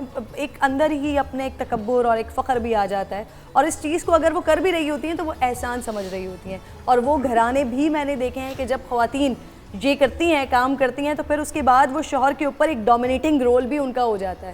ان کے لیے بھی پھر یہ فرما دیجیے گا، تو بہت بڑا لیسن ہے جو آپ نے فاطمہ الزہرا کے بارے میں بالکل، یہ جو آپ نے سوال کیا ہے اسی کو میں تھوڑا سا ایک الگ پہلو بتاؤں کہ ایک ہماری سوسائٹی کا جو ہے اسٹیٹس بن گیا ہے کہ گھر کا سربراہ وہ ہے جو کماتا ہے۔ اب جیسے کہ انہوں نے بتایا کہ جی اگر عورت کما رہی ہے تو وہ ڈومینیٹ ہونا چاہ رہی ہے، یعنی یہ ایک سائیکی بن گئی ہے کہ جو کما کے لا رہا ہے وہ گھر کا سربراہ، ہیڈ آف دا فیملی وہ ہوگا جو پیسے لائے گا۔ یہ ایک جو کلچر ہمارے یہاں بن گیا ہے، اور علان صاحب اس سے آپ کی بھی رائے چاہوں گا۔ جی، اس میں پھر ہمارا جسے کہتے ہیں نا، ہمارے پاس اہل بیت کے علاوہ اور ہے کیا؟ بے شک اہل بیت، صحابہ کرام، یہی ہمارے لیے، ہمارے ماں باپ سے کل کائنات ہے ہمارے لیے۔ میں پھر ادھر ہی صحیح مثال دوں گا، بجائے میں اپنی طرف سے ایک مثال دوں۔ حضرت فاطمہ کون ہے؟ نبی کریم صلی اللہ علیہ وسلم کی وہ لخت جگر ہیں کہ فرمایا میرے دل کا ٹکڑا ہے۔ امام الانبیاء خود رحمت للعالمین ہیں، سارے جہانوں کے لیے رحمت، اور رب نے ان کی رحمت بنا کے بھیجا فاطمہ الزہرا کو۔ اور فاطمہ کا ترجمہ کیا ہے؟ پوچھا گیا اللہ کے محبوب علیہ الصلوۃ والسلام سے کہ ان کا نام فاطمہ کیوں رکھا؟ فما انما سمیت فاطمہ لأن اللہ فاطمہ و محبیہا عن النار، کہ فاطمہ کا نام فاطمہ اس لیے رکھا کہ یہ تو جہنم سے چھٹکارا پائے گی، جو بھی قیامت کی صبح تک میری فاطمہ سے دلی طور پہ محبت کرے گا وہ بھی جہنم سے چھٹکارا پائے گا۔ اتنی بڑی ہستی۔ آپ بات کریں کہ تھوڑا سا کماتے ہیں تو دل دماغ میں آ جاتا ہے، ذرا ان کا واقعہ سنیے کہ اس لیول کی خاتون 2 دن شادی کو گزرتے ہیں اور امام الانبیاء صلی اللہ علیہ وسلم اپنی بیٹی کا حال دریافت کرنے کے لیے تشریف لاتے ہیں اور کہتے ہیں کہ آؤ بیٹا گھر چلتے ہیں، آؤ بیٹا گھر چلتے ہیں۔ آگے سے کیا جواب دیتی ہیں کہ ابا کی ماننی ہے کہ نبوت کی ماننی ہے؟ سبحان اللہ۔ ذرا غور فرمائیے، یہ جواب اہل بیت کے گھرانے سے ہی آ سکتا ہے، یہ ادھر سے ہی آ سکتا ہے۔ بہت بڑی بات۔ ابا کی ماننی ہے کہ نبوت کی ماننی ہے؟ تو آقا علیہ الصلوۃ والسلام نے جواب دیا نبوت کی ماننی ہے، کہ نبوت سے تو میں نے یہی تربیت پائی ہے کہ خاوند کی اجازت کے بغیر نہیں جانا۔ کیا بات! سبحان اللہ۔ وہاں بیٹھ گئے۔ یہ پیسے تو بہت چھوٹی چیز رہ جاتی ہے، ذرا غور کیجئے کہ کون سی ہستی، اور پھر حضرت علی رضی اللہ تعالیٰ عنہ جن کے ہاتھوں تربیت پائی، تعلیم پائی، سب سے زیادہ وقت جن کو گزارنے کا موقع ملا بچوں کی طرح، وہ جب آتے ہیں، تھوڑی دیر حضرت موجود نہیں تھے، جب تشریف لائے تو کہا، حضرت فاطمہ نے درخواست کی کہ ایسے ایسے یہ معاملہ، کہ اللہ کے محبوب اور آپ کو مجھ سے اجازت لینے کی کیا ضرورت ہے؟ پھر ساتھ ہی کہا، اگلی بات اس کے ساتھ یہ اٹیچ کرتا ہوں شرم و حیا کے حوالے جو ہم اپنی اولادوں کو دینی ہے، ایک تو یہ چیز دل دماغ سے نکال دیں کہ ہمارے والدین سب کچھ دیں، حضور کے صدقے تو ساری کائنات کو سب کچھ ملا، اور ان کی بیٹی اپنے خاوند کی کس درجے میں فرما برداری کہ اپنے دل دماغ میں ایک ذرہ بھی نہیں آیا، اور اس وقت کہہ دیے کہ ابا کی مانو کہ نبوت کی مانو۔ دوسری بات کیا فرمائی کہ چلتے ہیں لیکن حضور صلی اللہ علیہ وسلم آگے ہوں گے، میں درمیان میں ہوں گی، پیچھے آپ نے میرے آنا ہے۔ اور اس کی وجہ کیا بیان فرمائی کہ جب اللہ کے محبوب قدم رکھیں گے زمین پر تو میں بھی انہی جگہوں پہ قدم رکھ دوں گی تو میرا زمین سے پردہ ہو جائے گا، جب آپ میرے قدموں پہ قدم رکھ دیں گے تو میرا آسمان سے پردہ ہو جائے گا۔ میں چاہتی ہوں مجھے مصطفیٰ نے دیکھا ہے یا مرتضیٰ نے دیکھا ہے، نہ زمین دیکھے نہ آسمان دیکھے۔ کیا بات ہے! تو یہ اپنا شعار اور اپنا ذہن ہم نے بنانا ہے، حیا اور پاک دامنی پہ بھی آنا ہے اور معاملت بھی کرنی ہے، اور دل دماغ میں یہ چیزیں نہیں لانی کہ میری وجہ سے یہ ہو رہا ہے. یہ مرد کے ذہن میں آئے گا تب تباہی ہے فہیم بھائی، عورت کے ذہن میں آئے گا تب تباہی ہے. یہ اپنے دل دماغ سے نکال دے، سب اللہ کی طرف سے ہو رہا ہے. علامہ صاحب میں اس حوالے سے چند اہم نکات آپ کی خدمت میں عرض کرتا ہوں. دیکھیے دین جو ہے انسانی تربیت کے ایک مجموعے کا نام ہے. اس کے دو حصے ہیں، ایک ہے اخلاقیات اور دوسری کو ہم کہتے ہیں دوسرے حصے کو شریعت یا قوانین شریعت. اخلاقیات میں ایثار، قربانی، اپنی تمام چیزیں دوسروں پر نچھاور کرنا، یہ ساری چیزیں اخلاقیات میں آتی ہیں. اگر آپ کرتے ہیں تو آپ کے درجات میں اضافہ ہوتا ہے، نہیں کرتے تو گناہ نہیں ہے. لیکن شریعت اور قوانین وہاں پر ہیں جہاں پر دو افراد کے درمیان حقوق کی جنگ ہو، حقوق کی جنگ. وہاں پر شریعت نے آ کے ہر فرد کے حق کا تعین کرنا ہوتا ہے کہ اس کا حق یہ ہے اور اس کا حق یہ ہے. اس لیے کہا جاتا ہے کہ جب آپ شادی کر لیتے ہیں، گھر آپ بساتے ہیں، تو گھر کو قوانین کی بنیاد پر نہیں چلایا جا سکتا، اخلاقیات کی بنیاد پر چلایا جا سکتا ہے. اس لیے کہ جب آپ اخلاقیات کی بنیاد پر چلیں گے تو بیوی اپنا سب کچھ شوہر کے سپرد کر دے گی، شوہر اپنا سب کچھ بیوی کے سپرد کر دے گا. یہ اخلاقیات ہیں. لیکن جب آپ قوانین کے تحت چلانا چاہیں تو شوہر کہے گا مجھ پر تو 4 موسموں میں 4 لباس فرض ہیں، اس کے علاوہ تمہیں سر چھپانے کے لیے کمرہ دینا فرض ہے، 2 وقت کی روٹی دینا فرض ہے، اس کے علاوہ میری کوئی ذمہ داری نہیں ہے. بیوی ادھر سے اسی طرح سے جواب دے گی میرے ذمہ یہ کام شریعت نے لگائے ہیں، باقی چیزوں میں تو میں تمہارے پابند ہوں نہیں. لہٰذا حقوق تب ہیں یا قوانین تب ہیں جب آپ اخلاقیات کے مطابق زندگی بسر کرنے سے قاصر ہوں یا پھر وہاں پر حقوق کی جنگ چھڑ جائے. ٹھیک، اس لیے پریفر اسلام نے کیا ہے اخلاقیات کو. یہ جو مولانا نے مثالیں دی ساری کی ساری اسلام کی اخلاقی روش اور سنتوں کی مثالیں ہیں. لیکن اسی معاشرے کے اندر جھگڑے بھی ہوتے تھے. بالکل اسی معاشرے کے اندر دوست اور دوست کے درمیان، میاں اور بیوی کے درمیان، بچے اور ماں کے درمیان، باپ اور بیٹے کے درمیان جھگڑے تو ہوتے تھے. اب جب جھگڑے ہوں اور وہاں پر جب جھگڑے ہوں گے تو اخلاقیات کام نہیں آئیں گے، وہاں پر پھر آپ کو قانون کے مطابق فیصلہ کرنا پڑے گا. آج کی دنیا میں خواتین کے حقوق کے نام پر اخلاقیات کو دفن کر دیا گیا ہے، لیکن قوانین کو سامنے لا کر عورت کو مقام دلانے کی وہ کوشش کی جا رہی ہے جس میں عورت کو مقام نہیں مل رہا، اس کی حیثیت ختم ہو رہی ہے. ہمیں اس لیے دونوں کو ساتھ لے کر چلنے کی ضرورت ہے. قوانین جہاں پر چاہیے وہاں پر قوانین، اور اخلاقیات کی جہاں پر ضرورت ہے وہاں پر اخلاقیات. اخلاقیات نہ ہو تو زندگی نہیں ہے. لیکن جہاں اخلاقیات سے کام نہ چلے وہاں پر قانون کی پھر ضرورت ہے. اگر قانون نہ ہو تو پھر جو ہے جنگل بن جاتا ہے، پھر استحصال شروع ہو جاتا ہے. اب جی کمپلیٹ کر لیجیے. ٹائم ہے نا، میں اس کو کمپلیٹ کر دوں. ہمارے پاس ہیں 2 منٹ. اب آپ کے اسی موضوع کی طرف آتا ہوں جس موضوع کی طرف آپ نے اشارہ کیا. دیکھیں، ایک گھر چلانے کے لیے میاں اور بیوی دونوں 2 پہیوں کی مانند ہیں. لیکن قرآن نے کہا الرجال قوامون علی النساء، مرد سرپرست ہوتا ہے اور عورت اس کی ولایت میں ہوتی ہے. ٹھیک ہے، یعنی عورت کا ولی مرد ہے، اس کا شوہر ہے، اور شوہر سے پہلے اس کا باپ ہے. ٹھیک، اب جب مرد کی ولایت میں عورت چلی گئی تو اب عورت کی تمام تر ذمہ داری مرد کے ذمہ ہے. ہاں، جب مشکلات ہوں تو اس وقت کیا کیا جائے؟ شریعت نے یہ کہا کہ عورت کی پہلی جو ذمہ داری ہے وہ گھر کے نظام کو چلانا ہے، اولاد کی تربیت کرنی ہے. چونکہ اولاد کی تربیت کائنات میں سب سے اہم ترین کام ہے، ملازمت نہیں ہے، نوکری نہیں ہے. کوئی اور ایسا کام اتنا اہم نہیں ہے جتنا کام نسل کی تربیت ہے. چونکہ اس نسل کی تربیت سے آپ پورے معاشرے کو انسانی معاشرہ بناتے ہیں، اور اگر تربیت آپ نے نہیں کی تو وہ حیوانی معاشرہ بن جاتا ہے. اور یہ جو تربیت ہے یہ کس کے ذمہ ہے؟ یہ عورت کے ذمہ ہے. یعنی دوسرے لفظوں میں مخلوق خدا کی تربیت کا جو عظیم ترین فریضہ ہے وہ فریضہ عورت کے ذمہ ہے. ٹھیک ہے، اب آپ ذرا غور کریں کہ عورت کو جب یہ فریضہ دیا گیا تو اس کے مقام کو بلند رکھا گیا یا اس کے مقام کو گھٹایا گیا ہے؟ اس کے مقام کو بلند کیا گیا ہے کہ بھئی تم نے عالم انسانیت کی تربیت کرنی ہے. مرد میں وہ ظرفیت نہیں ہے جو عورت میں ہے. مرد کا برتن چھوٹا ہے اس حوالے سے بڑا مقام عورت دے کے دیا برتن کی نسبت، لہٰذا عورت جو ہے اس فریضے کی ذمہ دار ہے۔ اب اگر اس فریضے کی ادائیگی کے ساتھ وہ اپنے شوہر کا ہاتھ بٹانا چاہے، باہر کہیں پر کام کرنا چاہے، بزنس کرنا چاہے، نوکری کرنا چاہے، اور اس باہر کے کام کی وجہ سے اس کے خاندان کی تربیت کا نظام متاثر نہ ہوتا ہو تو فبیہا بسم اللہ کرے، کوئی اس پر قدغن نہیں ہے۔ شوہر کی اجازت شرط ہے، شوہر اجازت دے اور اس کو دینا بھی چاہیے اور اس کو یہ کام کرنا چاہیے۔ اب اگلی بات جو انتہائی اہم ہے، جب عورت کما کر لے کر آتی ہے تو وہ اس کی مالکن ہے، شوہر مالک نہیں ہے۔ صحیح، یہ کلیئر کٹ، شوہر مالک نہیں ہے، مالک عورت ہے، چونکہ اس نے خود اپنے ہاتھوں سے کمایا ہے، علامہ اب صاحب، اس علامہ کی صاحب، مرضی ہے۔ اسی میں یہیں پر سوال لے لیجیے اور اس کو ذرا مختصر آپ دونوں جواب دیجیے گا کیونکہ اب 1.5 منٹ انتہائی ہے سحر ہمارے ہو رہا ہے۔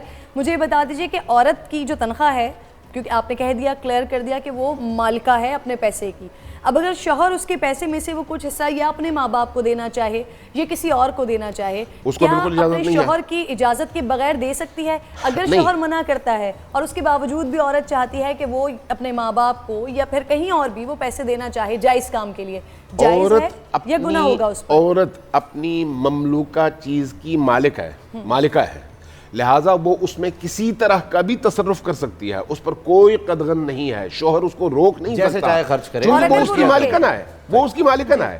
اب اگر وہ اپنے والدین کو دینا چاہے بسم اللہ، شوہر کی مدد کرنا چاہے بسم اللہ، اس کی مرضی ہے، لیکن پھر وہی بات ہے کہ آپ اخلاقیات میں جب آتے ہیں تو پھر اس گھر کو چلانے کے لیے دونوں کا ایک دوسرے سے تعاون ضروری ہے، لیکن اس تعاون کا مطلب استحصال نہیں ہے کہ شوہر بیوی کا استحصال شروع کر دے، بھئی جو ہے تمہارا وہ میرا ہے، چونکہ تم میری ہو اس لیے تمہارے ہاتھ میں جو کچھ ہے وہ بھی میرا ہے۔ نہیں، یہ نہیں ہے۔ تو یہاں شوہر کی بات ماننا ضروری ہے یا نہیں کہ اگر عورت اپنی مرضی سے خرچ کرنا چاہے عورت کی جائز؟ اپنی ملکیت ہے وہ چیز، ہاں، یہاں شوہر کی بات نہ چونکہ مانی اس کی جائے۔ ملکیت ہے، اس پر تصرف کا حق بھی اسی عورت ہی کو حاصل ہے، وہ اپنی مرضی سے صرف کر سکتی ہے، خرچ کر سکتی ہے جہاں چاہے، ناجائز کام میں نہیں لیکن جائز کام میں کہیں پر بھی خرچ کر سکتی ہے، چاہے شوہر اس کو اجازت دے یا نہ دے۔ اور اگر شوہر اس سے لینا چاہے تو اس کی بغیر اجازت کے لے نہیں سکتا، اور اگر لے گا تو وہ غاصب ہے، اور اگر وہ غصب کرے گا تو وہ مجرم ہے، اس کو سزا ملے گی شریعت کے مطابق۔ یہ ساری چیزیں ہمیں اسلام میں بتائی گئی ہیں اور اسلام ہم میں بات بتائی کرتے ہیں گئی، یہاں وومن امپاورمنٹ کی،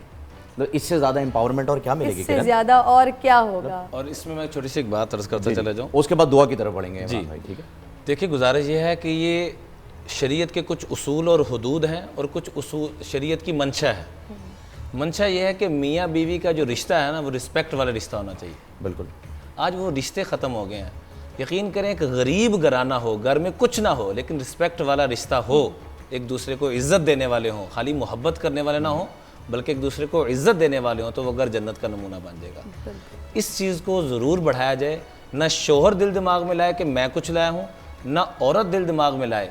اور حضور صلی اللہ علیہ وسلم نے اپنے اس مبارک گھرانے کی بیٹی کی جو تشکیل فرمایا ان قضا النبی صلی اللہ علیہ وسلم ابنتہ فاطمہ من البیت، گھر کے سارے کام کاج تربیت کے اعتبار سے، تعلیم کے اعتبار سے حضرت فاطمہ کی ڈیوٹی لگی، وخارجن من البیت، اور گھر سے باہر جو ڈیوٹی لگی وہ حضرت علی المرتضیٰ کی لگی۔ اب مجبوری کی وجہ سے جانا پڑتا ہے، ایک دوسرے کا تقدس، احترام، اور ہر ایک یہ تصور باندھے کہ میری چیز میری نہیں، جب میری جان میری نہیں ہے، میرا سب کچھ میرے شوہر کے لیے، شوہر کا بیوی کے لیے، تو ان چیزوں کے چکروں میں محبت کے اعتبار سے آ کے دیکھا جائے تو نہ پڑھیں تو یقین کریں گھر جنت کا نمونہ بن جائے گا۔ صحیح صحیح۔ اب اذان فجر جو ہے وہ اذان کافی قریب آ فجر گئی ہے، سحر بالکل کی بھی انتہائی تیاری ہے۔ سحر کی کا وقت ہوا جاتا ہے، بس تھوڑی دیر میں انشاءاللہ تعالی ہم اذان کی جانب جائیں گے، لیکن اس سے پہلے ہم چاہتے ہیں کہ کیونکہ کورونا کی سچویشن آپ دیکھ رہے ہیں کہ کس طرح سے اب ورسٹ سائٹ پہ جا رہی ہے، 13,500 سے اوپر پاکستان میں پیشنٹس ہو گئے ہیں، اور مزید بھی کہا جا رہا ہے کہ یہ ہفتہ اور اس کے بعد اگلا ہفتہ بہت ڈینجرس ہوگا۔ WHO کہہ رہا ہے کہ اگر جولائی تک یہ سچویشن چلی جاتی ہے تو 2 لاکھ سے زیادہ پاکستان میں کیسز ہو سکتے ہیں، اور میڈیکل فیسلٹیز ہمارے پاس کیسی ہیں وہ ہم تمام لوگوں کو معلوم ہے، کتنے ہم ساؤنڈ ہے یہ ہم تمام لوگوں کو معلوم ہے۔ دعا کیجئے پلیز۔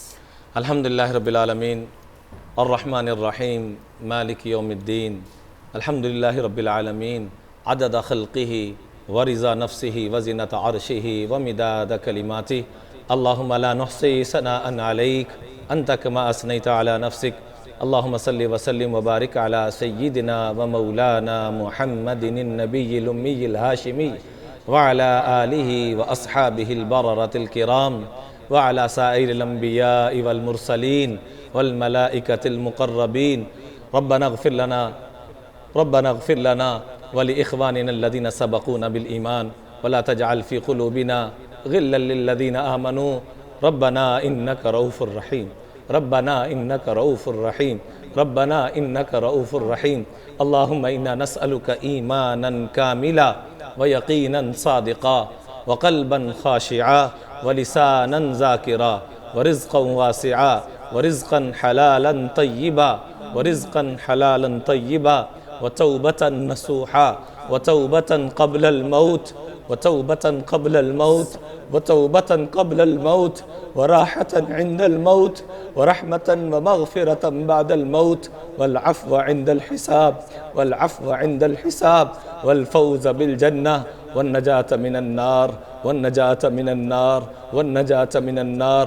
اے کریم رب، ہمیں مانگنا نہیں آتا، بن مانگے اپنے حبیب کے صدقے ہم سب کی حالتوں پہ رحم فرما دے، فضل فرما دے، کرم فرما دے، روحانی جسمانی صحت عطا فرما دے. پوری امت کے اوپر جو عذاب آیا ہوا ہے یا اللہ اپنے فضل سے اپنے کرم سے تجھ سے تیرے رحم کی بھیک مانگتے ہیں، تجھ سے تیرے کرم کی بھیک مانگتے ہیں. اے کریم رب، تجھے تیرے مصطفیٰ کے آنسوں کا واسطہ، تجھے اہل بیت عظام کی قربانیوں کا واسطہ، صحابہ اکرام کی قربانیوں کا واسطہ، اے اللہ ہم سب کی حالتوں پہ رحم فرما دے. وطن عزیز کی حفاظت فرما، حرمین شریفین کی حفاظت، پوری انسانیت کی یا اللہ حفاظت فرما. یا اللہ آج والدین بڑے دکھی ہو چکے ہیں، یا اللہ والدین کو سکھ پہنچا دے. میاں بیوی کے جھگڑے عام ہو چکے ہیں، اولاد نافرمان ہو چکی ہیں. یا اللہ ہمارے گھروں کو جنت کا گہوارہ بنا دے. یا اللہ اپنے حبیب کی غلامی نصیب فرما دے. جتنی خیریں ہمارے مصطفیٰ حضرت محمد مصطفیٰ صلی اللہ علیہ وسلم نے اور آج تک جتنے تیرے نیک بندوں نے خیریں مانگی وہ سب میں ہمارا حصہ شامل فرما. جن چیزوں سے پناہ مانگی ہم سب کو پناہ نصیب فرما. جن بھائیوں نے بہنوں نے بزرگوں نے دعاؤں کے لیے کہا یا کہنا چاہ رہے تھے کہہ نہ سکے، جو ہمارے ساتھ شریک ہیں آمین کہہ رہے ہیں، یا اللہ سب کی ساری دلی تمناؤں کو پورا فرما دے. یا اللہ جو کچھ مانگا وہ بھی عطا فرما، جو نہ مانگ سکے وہ بھی عطا فرما. یا اللہ ہماری اس بول کی ٹرانسمیشن کو اپنی بارگاہ میں انتہائی قبول فرما کر پوری امت کی خیر کا ذریعہ فرما، کمیوں کوتاہیوں کو معاف فرما. وصلی اللہ علی النبی الکریم وآلہ وصحبہ اجمعین. جزاک اللہ، بہت جزاک اللہ. خوبصورت، عمران بہت بھائی، خوبصورت اب دعا. اللہ بہت تعالیٰ بہت یہ شکریہ. قبول فرمائے اپنی بارگاہ میں قبول اور فرما تمام لے. جتنے لوگ سن رہے ہیں جنہوں نے سن کر آمین کہا ان کی بھی دعاؤں کو قبول و آمین منظور ثم فرمائے. آمین. جی ناظرین، تو اب ہم چوتھی سحر جو ہے وہ تمام کر چکے ہیں الحمدللہ، اور چوتھے روزے میں داخل بھی ہو چکے ہیں. اللہ پاک ہمارے اس روزے میں کی ہوئی عبادات کو قبول فرمائے، اور اگر ہم سے کوئی کوتاہی اور غلطی ہو جائے تو اسے معاف کر دے، درگزر فرمائے. آغا صاحب کے پاس میں آنا چاہوں گا. آغا صاحب پہلے تو شدید معذرت، یہاں پر ٹاپک ایسے چل گیا تھا اذان سے پہلے کہ آپ کی جانب جو ہے وہ آ نہیں سکے. آپ اتنی خوبصورت گفتگو بہت ہی کم سنائی دیتی ہے جس میں اہل بیت اطہار کا ذکر ہو. بالکل ماشاءاللہ. میں دیکھ رہا تھا کہ وہ آپ بھی چاہ رہے تھے کہ گفتگو جو ہے وہ جاری و ساری رہے. ایک آدھ بار میں نے آپ سے کوشش کی پوچھنے کی. تو سر یہ ضیاء صاحب ہیں اور آسیہ ان کی والدہ کا نام ہے، حیدرآباد سے تعلق ہے، اور سوال ان کا آیا ہے کہ کھاتے ہوئے منہ میں ناخن آ جاتے ہیں، بہت پریشان ہوں. مطلب کھانا جب یہ کھاتی ہیں تو ان کے اپنے ناخن نہیں، کہیں سے کوئی اور ناخن آ جاتے ہیں. یہ ایک کچھ یہ کیا کوئی کسی قسم کا کوئی سفلی ہے عمل، کوئی جادو وغیرہ ایسا کچھ ہے کہ کوئی شرارت ہے کسی کی، یا کوئی اللہ معاف کرے کچھ اس طرح کے معاملات ہیں. اللہ تبارک و تعالیٰ ان کے لیے آسانی فرمائے، ان کے گھر والوں کے لیے آسانی فرمائے. سب سے پہلے تو ان کو سورہ بقرہ کی آخری 2 آیات، سورہ حشر کی آخری 3 آیات، سورہ بقرہ کی آخری 2، سورہ حشر کی آخری 3 آیات، اور 11 مرتبہ سورہ فلق، 11 مرتبہ سورہ ناس. ہر نماز کے بعد اس پیکج کو پڑھیں. اول و آخر 3 دفعہ درود ابراہیمی پڑھیں، پڑھ کے پانی پئیں. عشاء کے بعد، عشاء کی نماز کے بعد 1 مرتبہ یاسین شریف لازمی پڑھیں، اور اللہ تبارک و تعالیٰ سے دعا کریں، پانی دم کر کے پئیں. 1 ہفتے میں انشاءاللہ تعالیٰ ان کے حالات میں بہت بہتری آنے کی امید ہے انشاءاللہ. اچھا یہ چیزیں بھی یعنی کہ ہو رہی ہیں دنیا میں؟ جی سب کچھ ہی ہوتا ہے. یہ نظر بد کے حوالے جو ہے وہ آپ کے کھانے میں آ رہے ہیں، یہ بڑی عجیب سی چیز ہے. میرے لیے یہ پہلی دفعہ ایسا ہوا کہ میں نے خود پہلی مرتبہ سنا ہے. جی بہت ریئر کیسز اس طرح کے سفلی ہوتے کی ہیں. کافی ہم نے قسمیں سن رکھی ہیں، کوئی پتلا بنا دیا، کوئی کیلے نکل آئیں، کچھ ایسا ہو گیا. اور یہ ناخن کا آ جانا یہ بھی ایک چیز ہوتی ہے. جی بالکل اس طرح کے ریئر کیسز آتے ہیں ہمارے پاس. اس وقت ہم نے ابھی سحر کا اختتام کیا ہے، اور اس بس اتنی وقت اچھی ایسی مولانا بات صاحب ابھی سنا. دعا کرا کے گئے ہیں. جی، اللہ تبارک و تعالیٰ ان علماء کی برکتوں سے، ان کے صدقے سے، ان تمام مسلمانوں کے تمام مسائل حل فرمائے. خاص الخاص جو میں یہ وظائف قرآن پاک کے حوالے سے دیتا ہوں تو یہ قرآن پاک کی برکتیں ہیں. رمضان المبارک میں قرآن پاک کا نزول ہے تو اس میں زیادہ سے زیادہ ہمیں چاہیے کہ قرآن پاک کی تلاوت کریں اور صلاۃ التسبیح کا روزانہ اہتمام کریں. دیکھیں آخری عشرے میں صلاۃ التسبیح پڑھنا یہ اچھی بات ہے, لیکن اس وقت چونکہ ہم ایک کوارنٹین میں ہیں, گھروں میں ہیں, تو تراویح بھی لوگ گھروں میں ادا کر رہے ہیں, گھروں کو مسجدیں بنا دیا گیا ہے ماشاءاللہ.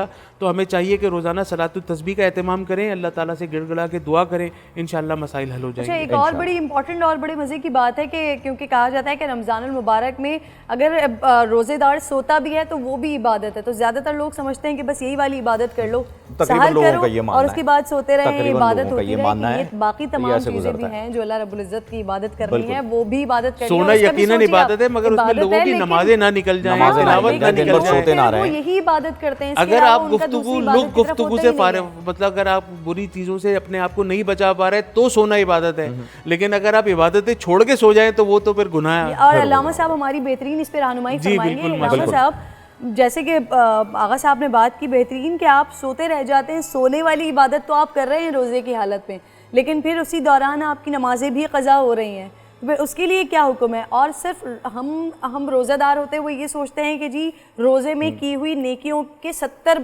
درجات ہم بلند ہو جاتے ہیں, لیکن جتنے گناہ ہوتے ہیں پھر گناہوں کا درجہ بھی تو بڑھ جاتا ہے, اس کا لیول بھی تو بڑھ جاتا ہے. اس میں کوئی شک نہیں. دیکھیے ماہ مبارک رمضان باقی 11 مہینوں میں 12 مہینوں میں ظاہر ہے سب سے بافضیلت مہینہ ہے, تو اس کی نسبت ایسے ہی ہے جیسے مسجد الحرام کی نسبت باقی مسجدوں پر. لہٰذا اگر آپ مسجد الحرام میں کوئی ایسی حرکت کریں جو اس مسجد کی شان اور اس کے مقام کے منافی ہو تو ظاہر ہے اس کا جرم بھی بہت بڑا ہے.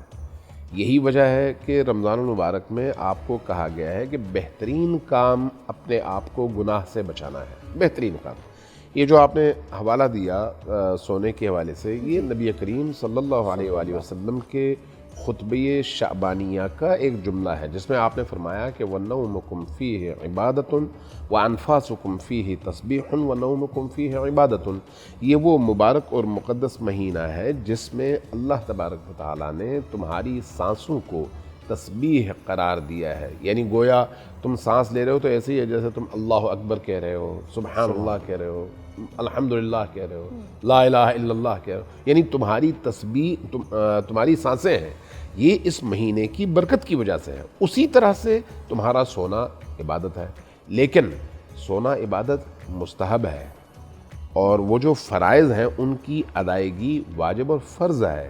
لہٰذا اگر فرائض چھوٹ جائیں تو پھر یہ سونا عبادت نہیں ہوگا. فرائض کی ادائیگی شرط اول ہے اور محرمات سے بچنا شرط اول ہے.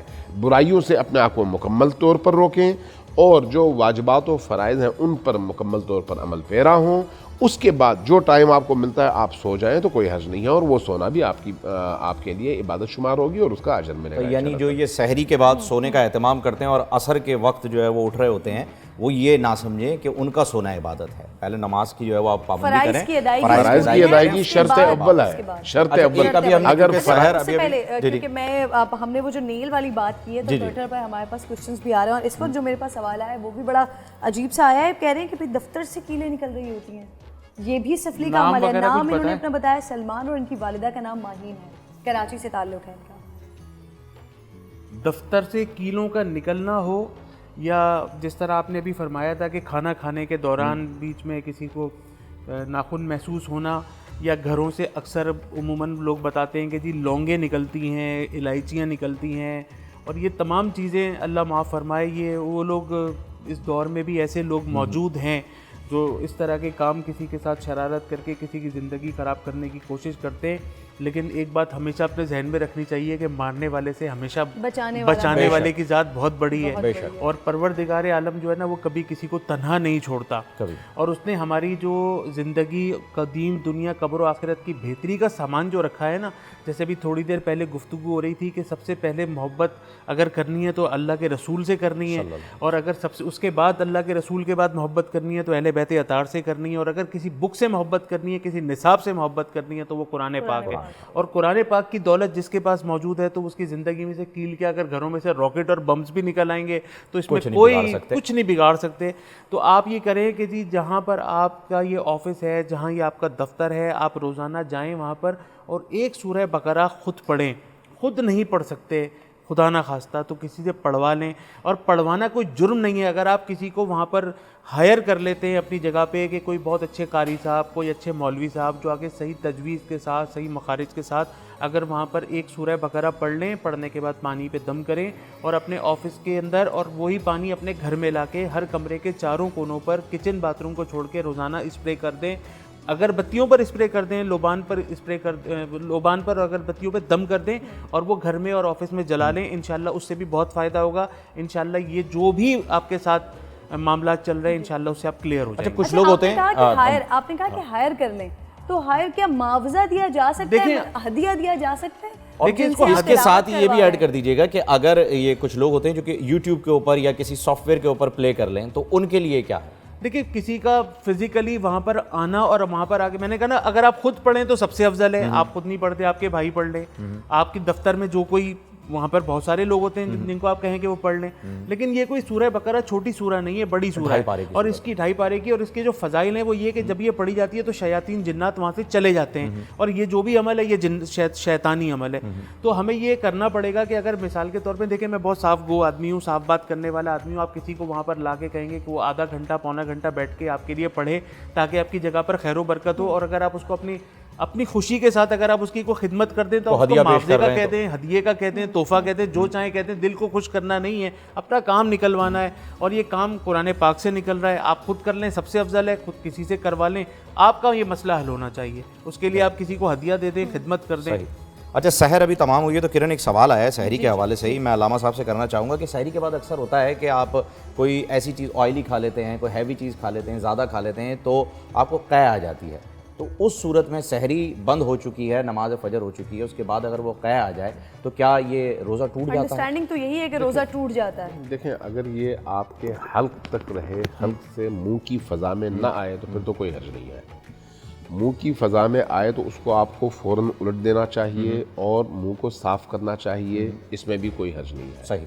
لیکن اگر یہ وہاں سے واپس جائے حلق کے اندر تو پھر یہ روزے کو باطل کر دیتا ہے. صحیح. تو اس لیے آپ کو پھر اس روزے کی قضا رکھنی پڑے گی رمضان المبارک. یعنی اگر یہ باہر آ جائے تو اس سے کوئی حرج نہیں, آپ صاف کر لیجئے اور صحیح ہو جائے گا. بالکل. واپس اندر نہیں ہوگا. واپس اندر اگر ایک ذرہ بھی چلا جائے تو پھر آپ کا روزہ باطل ہو گیا. صحیح. چلیں یہ بڑا بہترین جو ہے وہ اس کا جواب مل گیا. یقیناً جنہوں نے سوال کیا ہے انہیں ان کا جواب جو ہے وہ مل چکا ہوگا, کیونکہ اکثر ایسا ہوتا ہے جب آپ سحری کر رہے ہوتے ہیں نا تو اوور ایٹنگ کی وجہ سے موسٹلی یہ چیزیں ہو جاتی ہیں. اوور ایٹنگ کی وجہ سے بھی, اور بہت سارے لوگ پتہ نہیں کیا سوچتے ہیں, ہم انسان ہیں, ہم اونٹ نہیں ہیں کہ ہم 4-5 دن کا ذخیرہ نہیں کر سکتے, ہمیں صرف مغرب تک کا کرنا ہے. کوانٹٹی جو اس وقت کی ہوتی ہے کہ آپ نے 1 یا 1.5 گلاس یا 2 گلاس اگر پانی پیا ہے, اس کے بعد بھی آپ کو اتنی ہی پیاس لگے گی بعد میں, تو پانی پینے سے نہیں. البتہ ہاں دہی کے اگر آپ استعمال دہی کا استعمال تو آپ کے لیے ڈائجسٹ کرنے کے لیے بڑا ضروری ہے. آپ کو پیاس ذرا کم لگتی ہے, پیاس بھی کم لگتی ہے اور کھانا بھی ڈائجسٹ ہو جاتا ہے. لیکن یہاں اکثر و بیشتر ایسا ہوتا ہے, پانی کا ذکر انہوں نے کیا ہے تو اذان کے لیے جیسے ہی وہ مؤذن صاحب جو ہیں وہ اسپیکر پہ کھنکھناہٹ ایک سنائی دیتی ہے نا صحیح کرنے کی, تو لوگوں کو بھاگتے ہوئے میں نے دیکھا ہے کہ اب پانی پینا ہے. اچھا یہ بھی بڑا امپورٹنٹ کوسچن ہے, اور افطار کے وقت جب تمام علماء کرام ہمارے ساتھ موجود ہوں گے, امین شہیدی صاحب بھی موجود ہوں گے, اس وقت بھی میں یہ سوال کروں گی. لیکن پہلے میں چاہ رہی ہوں کہ ابھی فوراً ہی میں ایک سوال کر لوں. سحر کے وقت ہوتا یہ ہے کہ ایک وقت تھا کہ جب ہم چھوٹے تھے اس وقت دیکھتے تھے کہ اذان ہونا شروع ہوئی اور اس وقت جلدی جلدی پانی پی رہے ہیں, اور پھر اس کے بعد آہستہ آہستہ پڑھا دیکھا تو معلوم ہوا کہ نماز کا وقت الگ ہے, اذان کا وقت, اور سحر کا وقت الگ ہے. اور سحر کا وقت میں مطلب جو انتہائی سحر ہے, لیٹ سپوز کہ اگر آپ کو وقت دے دیا آج 4:38 کا, تو 4:38 2 سیکنڈ بھی نہیں, وہ ایک فکس ٹائم ہے جو دے دیا. لیکن ہمارے یہاں ہوتا یہ ہے کہ اللہ اکبر مؤذن کی آواز شروع ہوئی اور ویسے ہی گلاس اٹھایا گیا, ویسے ہی پانی پیا گیا, آخر تک چلتا رہا یہ سلسلہ. ایک اس میں بڑی اچھی چیز اور بھی ہوتی ہے, لوگ کہتے ہیں کہ جب ہمارے علاقے کی مسجد میں اذان ہوگی نا تب بند کریں گے, تو دور کی مسجد کی اذان. اور پھر اس کے بعد یہاں پر وہ پھر 1.5 گھنٹے کی مسجدیں بھی یاد آ جاتی ہیں کہ جی ابھی یہ والی مسجد ہے اور ابھی وہ والی مسجد ہے. آپ نے بالکل درست نشاندہی کی ہے. دیکھیں جو تعین کیا گیا ہے وہ وقت کا ہے، اذان معتبر نہیں ہے۔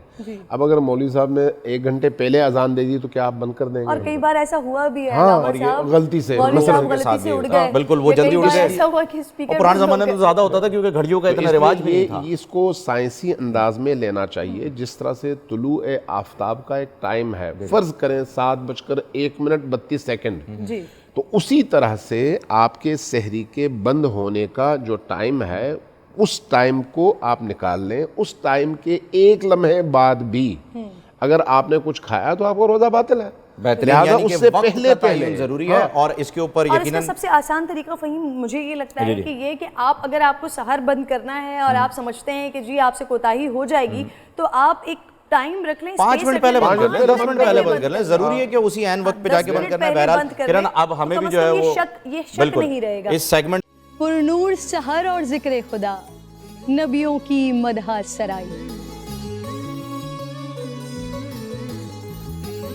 پیغام سنا اے باد صبا، پرکیف صاحب آئی۔ پوشیدہ ہے ایمان کی راہ اللہ کی کتاب مقدس میں،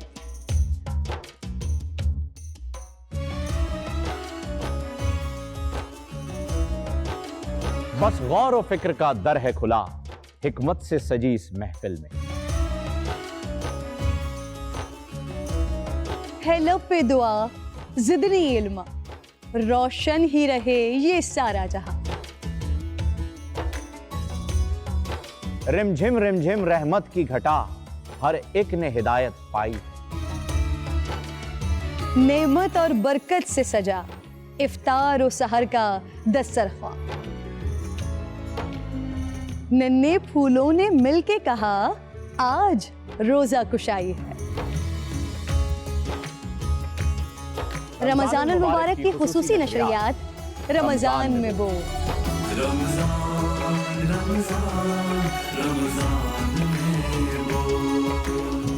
رمضان المبارک کی خصوصی نشریات رمضان میں بول، فہیم خان اور کرن ناز کے ساتھ روزانہ صبح 3 بجے سحر ٹرانسمیشن اور شام 5:30 بجے افطار ٹرانسمیشن، صرف بول انٹرٹینمنٹ پر۔